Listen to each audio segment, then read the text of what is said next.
Yan, pag may ganyan na po, off na po natin to. Yan, din maglalagay na po tayo ng mixture.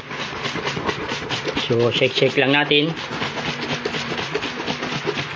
Yan.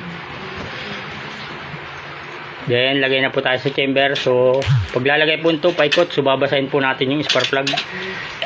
Yan. Then, dadamihan na po natin dito sa chamber. Yan. Pupunin po natin yung paikot. Then, bubuhayan po natin siya ng blower. Yan. Ngayon na lang po, mga 20 to 30% lang.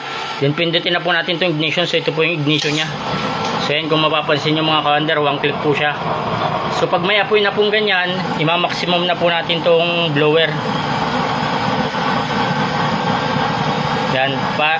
Para mag-switch na po yung apoy ng langis o ng use oil.